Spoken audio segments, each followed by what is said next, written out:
Hello everyone student, जैसा कि मैंने आपको कल बताया था कि आपने एक्सरसाइज जो है वो पहले भी सॉल्व की है।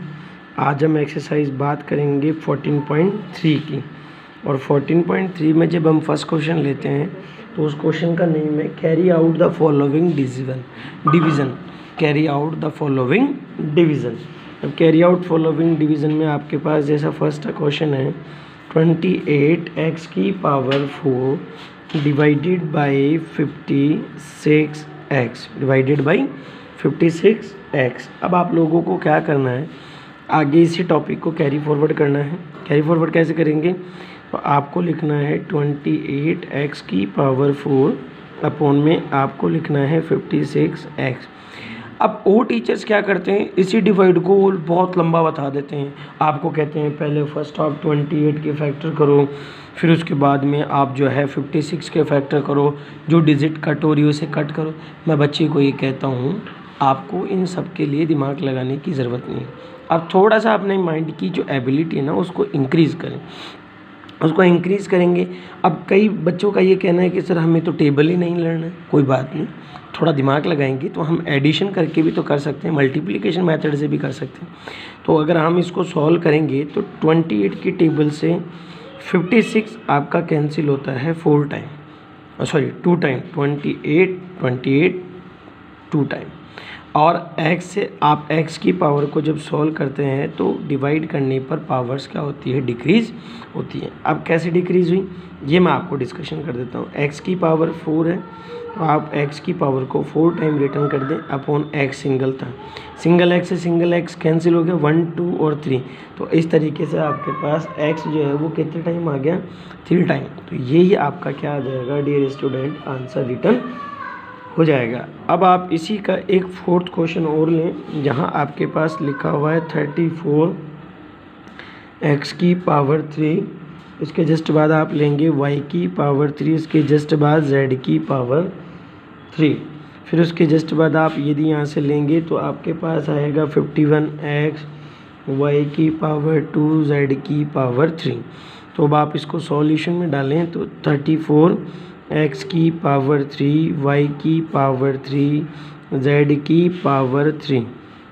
पावर 3 अपॉन 51x y की पावर 2 z की पावर 3। z की पावर 3 से z की पावर 3 तो आप लोग क्या कर दें, डायरेक्टली कैंसिल कर दें। अब मैंने आपको पहले भी कहा था, मैं आज भी आपको कह रहा हूँ, एटलीस्ट कम से कम 20 तक की टेबल हर बच्चे को ओरली याद होना need and required and compulsory है। अगर उसको 20 तक की टेबल लर्न है तो फिर आपको उन क्वेश्चंस को सॉल्व करने में भी कहीं कोई दिक्कत नहीं आती है और आप इजी वे में उन क्वेश्चंस को क्या कर लेते हैं, सॉल्यूशन में सॉल्व कर लेते हैं। अब आप 17 की टेबल काउंट करें तो 17 1 17, 17 2 34 और 17 3 51।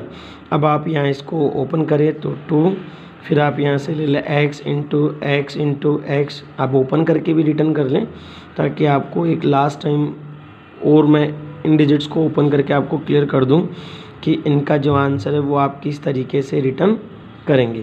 दिख गया ओपन करके, y से y कैंसिल, y से y कैंसिल, x से x कैंसिल, रिमेनिंग डिजिट है 2, x 2 टाइम था तो x की पावर 2, y सिंगल टाइम है तो y अपॉन में आप देखेंगे तो ओनली 3। तो ये इस तरीके से जो आपकी रिमेनिंग डिजिट्स हैं और ये रिमेनिंग डिजिट्स ही आपका क्या है, आंसर है। और आप इस तरीके से 14.3 का जो फर्स्ट क्वेश्चन है उसको आप क्या कर सकते हैं, इजी वे में सॉल्व आउट कर सकते हैं। अब आपको क्या करना है, जैसे हम बात करते हैं क्वेश्चन नंबर 2 की। तो क्वेश्चन नंबर 2 में आपको क्या करना है, divide the polynomial bye monomial. तो आपको क्या करना है, डिवाइड करना है माइनोमियल को। और माइनोमियल को जब आप डिवाइड करेंगे तो आपके पास 5x की पावर 2 माइनस 6x और आपको डिवाइड करना है इसको 3x। आप इसे डिवाइड करेंगे 3x से तो आप इसको क्या करें, सिस्टमेटिक लिखें 5x की power 2 minus 6x upon 3x। आपने ये ले लिया। इसके जस्ट बाद आपको क्या करना है, बोथ साइड देखना है। बोथ साइड आपने देखा तो कॉमन आपके पास है एक्स, एक्स कॉमन होने के जस्ट बाद आपने यहाँ से देखा तो रिमेनिंग है 5, और एक्स से एक्स स्क्वायर को आपने डिवाइड किया तो रिमेनिंग एक्स, फिर एक्स से एक्स कैंसिल तो आपके पास रिमेनिंग आता है 6, और फिर आप अपॉन में इन्हीं नंबर्स को लेके चलें। तो अपॉन में इन्हीं नंबर्स को जब आप रिटर्न लेके चलते हैं तो आपके पास अपॉन में आएगा 3x। अब आप इनमें से जो वैल्यू माइनोमिल है, तो इनमें से माइनोमिल का मतलब होता है एक पद जो सिंगल टर्म है, उस सिंगल टर्म से जो सिंगल टर्म कट हो रही है उसे आप कर दें, जो नहीं हो रही उसे आप एज इट इज़ रिटर्न में लिख दें। आपने देखा ओनली एक्स से एक्स क्या हो रहा है कैंसिल, बाकी रिमेनिंग डिजिट है 5x - 6 अपॉन 3। तो यही आपका उस क्वेश्चन का क्या होगा डियर स्टूडेंट आंसर हो जाएगा। अब आप अगर इसी में और एक क्वेश्चन और देखते हैं, जैसा कि मैंने लिया, सपोज दैट आपने यहाँ लिया 3, आप यहाँ से ले लें 3y की पावर 8, फिर आपने लिया -4y की पावर 6 प्लस 5y की पावर 4, और आपको डिवाइड करना है इसे y की पावर 4 से। तो आप पहले इसे सिस्टमेटिक लिख लें इस तरीके से, y की पावर 8 4y की पावर 6 प्लस y और y की पावर 4 डिवाइडेड बाई y की पावर 4। अब आप क्या करें, ऊपर वाले कंप्लीट टर्म में आप देखें 4 कॉमन है, तो y की पावर 4 को आप कॉमन कर लें, क्योंकि 6 है तो 6 में भी जाहिर सी बात है y की पावर 4 कॉमन आया होगा। 8 है तो 8 में भी y की पावर 4 कॉमन आया, तो y अब 3 तो आप एज इट इज़ राइट कर ले। y की पावर 8 में से अगर आप 4 पावर कम करते हैं तो आपके पास 4 पावर जो है वो रिमेनिंग रहेगी, फिर 4 से 4 आप रिटर्न कर दें। y की पावर 6 में से 4 को ये आप कम करते हैं तो आपके पास y की पावर 2 अभी भी रिमेनिंग रहेगी, फिर प्लस, फिर आप 5 का 5 रिटर्न कर दें। y की पावर 4 से y की पावर 4 कैंसिल हो जाती है।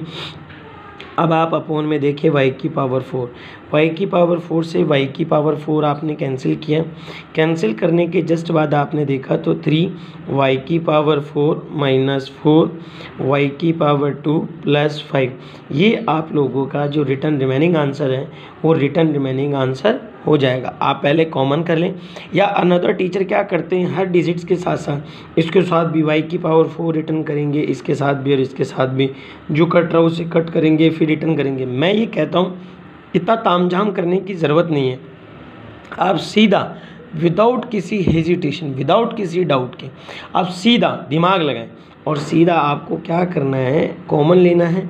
कॉमन लेने के जस्ट बाद आप सीधा सा क्या कर ले, जो डिजिट कैंसिल हो रही है उसे कैंसिल कर दें और रिमेनिंग जो डिजिट है आपके वो रिमेनिंग डिजिट्स आप रिटर्न कर दें।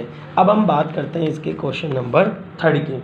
अब क्वेश्चन नंबर 3 जब हम डिस्कशन करेंगे तो क्वेश्चन नंबर 3 जब आपका डिस्कशन हो रहा है तो पहले तो आप उस क्वेश्चन को केयरफुली रीड करें, क्योंकि हम जब भी किसी क्वेश्चन को सोल्व करते हैं तो हम क्या करते हैं, उस क्वेश्चन को सॉल्व करने से पहले उसको रीड नहीं करते, और वही क्वेश्चन जब एग्ज़ाम में आता है तो रीड नहीं होने की वजह से हमारे जो मार्क्स हैं वो आ नहीं पाते हैं। तो आप पहले क्वेश्चन रीड कर लें, और क्वेश्चन रीड करने के बाद आपने देखा होगा क्वेश्चन में बाकायदा क्लियरली लिखा है work out the following division, work out the following division.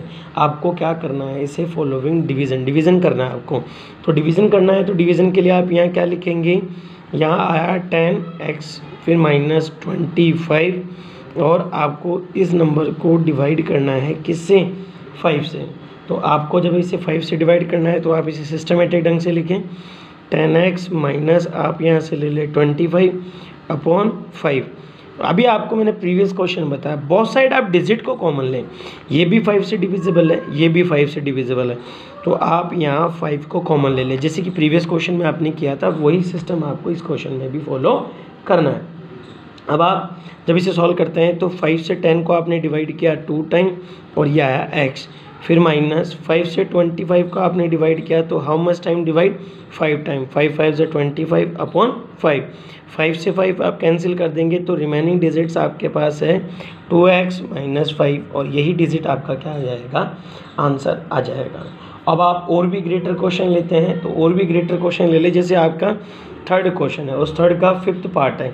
3rd के 5th पार्ट को आप जब लेते हैं तो 3rd के 5th पार्ट में आपके पास दे रखा है 96 A B C, फिर आपने देखा 3 और यहाँ देखेंगे a माइनस आपके पास 12 है, और फिर आप यहाँ से लिखेंगे तो 5b और माइनस 30 है। तो अब डिविजिबल जो नंबर है डिवाइड वाले, वो डिवाइड वाले नंबर मैंने डिवाइड में ना लिख के अपॉन में डायरेक्टली राइट कर दिया। और आप यहाँ से ले a माइनस 4 और आप यहीं से लिखें b माइनस 6 आपने ये इस तरीके से ले लिया। अब आप इस क्वेश्चन को पहले जितना इजी हो सकता है उतना इजी करने की आप कोशिश करेंगे, तो जितना इजी आप करने की कोशिश करेंगे तो आपका आंसर उतना इजी क्लियर भी होगा।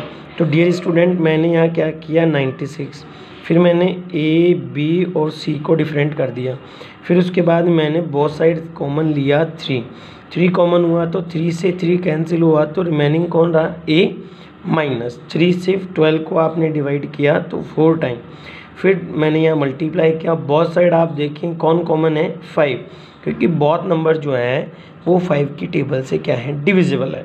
अब 5 की टेबल से डिविजिबल है तो बोथ साइड आपने 5 को क्या कर दिया है कॉमन, 5 से 5 आपका कैंसिल होता है तो रिमेनिंग b आता है।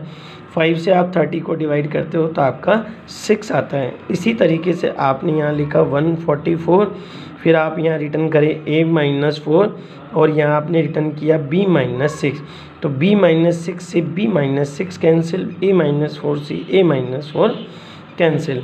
अब आप देखें तो 3 की टेबल से इस नंबर को आप कट कर सकते हैं, तो 3 4 ज़ा 12। अब 14 में से यदि आप 12 को माइनस करते हैं तो रिमेनिंग 2 और नेक्स्ट नंबर आप राइट करें 5 तो 24। अब 3 की टेबल से 24 आप कैंसिल कर देंगे 8 टाइम, तो 8 टाइम कैंसिल हुआ। अब 48 से 96 आपका कट होता है 2 टाइम, क्योंकि 48 आप ऐड करेंगे तो इसका जो सम है वो आता है 96, और 96 से जो है 48 की टेबल से कैंसिल हुआ 2 टाइम। अब रिमेनिंग जो नंबर है तो 2 मल्टीप्लाई ABC और मल्टीप्लाई 5, ये रिमेनिंग नंबर है। अब आप इन्हें मल्टीप्लाई कर दें तो 10ABC, ये आपका जो है रिमेनिंग जो लेफ़्ट आंसर है वो आपका आंसर निकल कर आ जाएगा।